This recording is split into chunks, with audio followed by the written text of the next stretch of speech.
मुझे थोड़ी देर अकेला छोड़ दो। आइए देखते हैं कि अगर इसी चीज को कहना हो इंग्लिश में तो आप कैसे कहेंगे। हर एक वर्ड को अलग अलग करके देखेंगे जिससे कि आपकी अंडरस्टैंडिंग ओवरऑल ट्रांसलेशन की बेहतर हो पाए। तो आइए करते हैं शुरुआत। मुझे देखिए, ये देखते ही आप में से बहुत सारे लोग सीधा सीधा आई लिख देंगे, लेकिन यहाँ पर आई का इस्तेमाल नहीं होगा।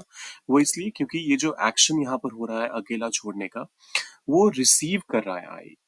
तो जब आप एक्शन परफॉर्म करते हैं, जब आप कोई एक्शन कर रहे होते हैं, तो वहां पर आई का इस्तेमाल होता है। लेकिन यहाँ पर एक्शन रिसीव हो रहा है, तो इस वजह से मी का इस्तेमाल होगा। थोड़ी देर के लिए आप सम टाइम का इस्तेमाल कर सकते हैं। आप चाहें तो सम टाइम को अलग अलग भी लिखेंगे तब भी चलेगा इस केस में, और सम टाइम को एक साथ लिखेंगे तब भी चलेगा।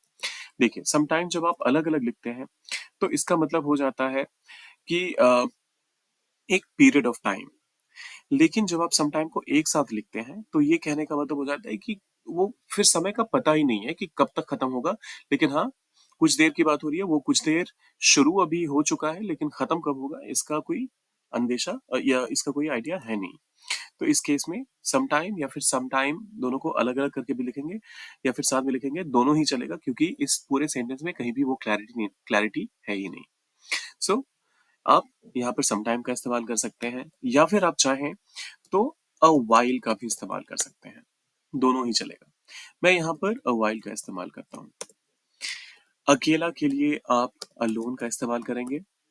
और छोड़ दो, देखिए, जब कभी भी आपका सेंटेंस आपके सेंटेंस में पूरा का पूरा एक कमांड वाला सेंस आए और सामने वाला ऐसा लग रहा हो सुन के कि ऑर्डर दे रहा हो, तो वैसे में आपको सेंटेंस की शुरुआत हमेशा सब्जेक्ट सॉरी हमेशा वर्ब के साथ करनी होती है। तो यहाँ पर छोड़ देने के लिए जो इंग्लिश होती है वो होती है लीव।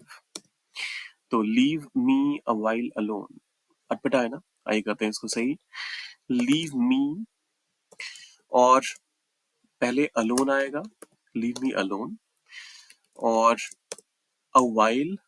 ऑब्वियसली इन दोनों के बीच में कुछ ना कुछ चाहिए, क्योंकि ये दोनों ही अपने आप में, ये कितनी देर अकेला छोड़ने क्या करने की बात हो रही है, पहले तो अकेला छोड़ने की बात हो रही है और थोड़ी देर के लिए बात हो रही है। तो इन दोनों के बीच एक प्रेपोजिशन आना जरूरी है। So leave me alone for a while.